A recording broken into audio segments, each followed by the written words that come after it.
Banking security. The South African Banking Risk Information Centre, that's SABRIC, has a new campaign, Safe Banking Campaign. It was recently launched. With the festive season around the corner, it basically means consumers will have more money and fraudsters are hot on their heels. SABRIC urges bank clients to be aware of the latest crime trends. So let's talk about them. Joining us in studio this morning is Kalyani Pillay, who of course is the CEO of SABRIC. It's so good to have you. Welcome to the program. It's a pleasure, Leanne. All right, so tell us more about this campaign. You've launched it. It's called Safe Banking Campaign. What does it all entail? Well, we just wanted to create awareness amongst bank clients as to what the different scams were. There's nothing new. It's the same scams that do the rounds all the time.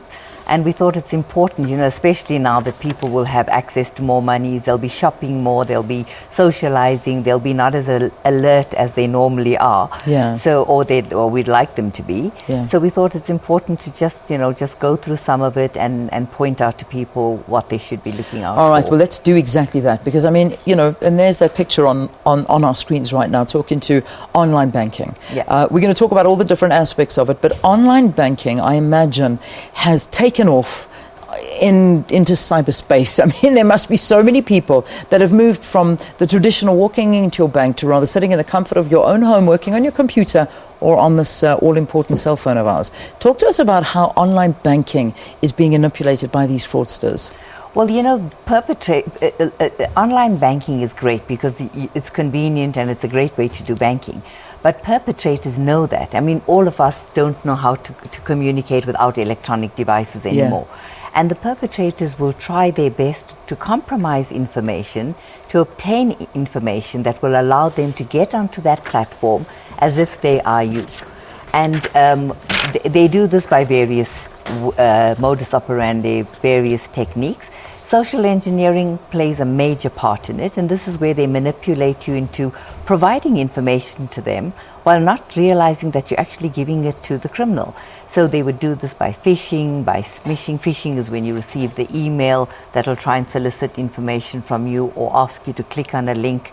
Clicking on those links will inevitably download malware onto your device. Yeah. What the malware does is that it replicates everything that you're doing to the criminal. So if you're doing your banking and you're putting in your password, your username, it'll replicate back to the criminal. So that's why we always say to people, make sure you have the latest antivirus, updated antivirus downloaded on all your devices, including your cell phone. And that's something that's very important because I don't even know if I've got antivirus software on my phone. I mean, I wouldn't know. You need to download it. So you see, yes. I then don't have the software. Yes. And what are the best ones? What do you recommend? Most banks actually do provide the software, and if you can't, go into the App Store. But we're recommending that. We won't recommend a particular brand, yeah. But we'd recommend that you go for a good product, something that you would pay for. The ones that are free, I would rather say that if you want to secure yourself properly, make sure that you get good antivirus and keep it updated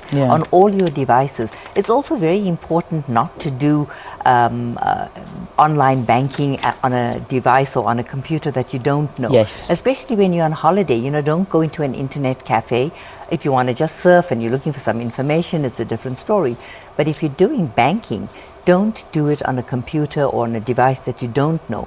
Also with mobile phones, because most people have their mobile phones and it's convenient and easy and quickly to do something on it, you need to make sure that you have your lock facility enabled on your phone as well. Yeah. So that if you're not using it, there's nobody else that can access it. People tend to save all their personal information on their phones.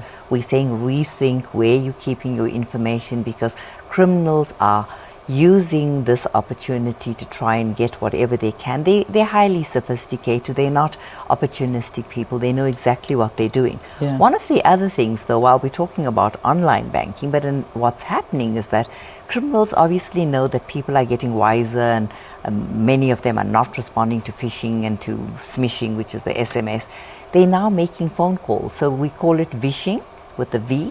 They're making a call to various potential victims, and they are purporting to be most often the bank, and they try and solicit the information from the bank client information like your card number, your expiry date, the CVV number at the back of the card, sometimes even usernames and passwords, depending on how receptive the respondent is. And the reality is never ever give that information. Absolutely. And the bank will never ask for that information. Absolutely. I've never phoned my bank or had my bank calling me asking me for my card number or the CVV number. Never. They'll ask you for the security numbers. Absolutely. You know, what your dog's name is and what your ID or whatever those security questions that you have selected. That's a very important thing that I actually must talk to you about, because on social media, on Facebook, on those platforms, people post all kinds of things.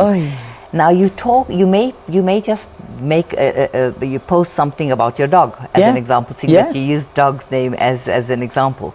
We're saying be very smart about how you select your password, because they harvest information off social media platforms, and because people don't set the security settings at the highest level, you actually then open yourself out to have anybody look at anything that you're posting. So make sure that your security settings on any of the social media platforms, Facebook and the like, is set at the highest level so that only the people you want will have access to that information. Your passwords need to be passwords that are not easily guessed. So, you know, dogs' names, children's names, you know, your favorite date of things. birth. And things that you post, things that you like, people tend to pick up on that. So you need to be careful and know that this is what the criminals are looking out for. Another very important thing, seeing that we're talking about scams, that is important for the South African public to know: don't allow anybody to use your bank account to receive a payment. So what the criminals are doing as a way to launder the money and to move the proceeds of crime, when they're stealing from somebody's account, they need to move it somewhere so they can get it out. So they go to people and they ask if they could allow them to use their account to receive an amount of money, and return they would give them a small amount of money. And this is happening quite often. It's becoming very prevalent. The person who allows their account to be used ought to know, or needs to know, that they will be liable to criminal charges. They would be seen to be a part of this whole criminal act, and you shouldn't allow anybody to use your bank account. That's a very, very good bit of advice. I think we're running out of time, if I'm looking at the time correctly, but I just wanted to very quickly touch on, we've spoken of the internet banking, but just very quickly, what about ATMs? Because I mean, we're still vulnerable at ATMs. And I mean, I've seen these scary devices that they put over where you put your card in, and they get all of your information there. High-tech skimming devices. Still doing the rounds. What's very important is that people should never allow anybody to assist them at an ATM. The criminals are actually offering assistance, and in that process, they're swapping your card.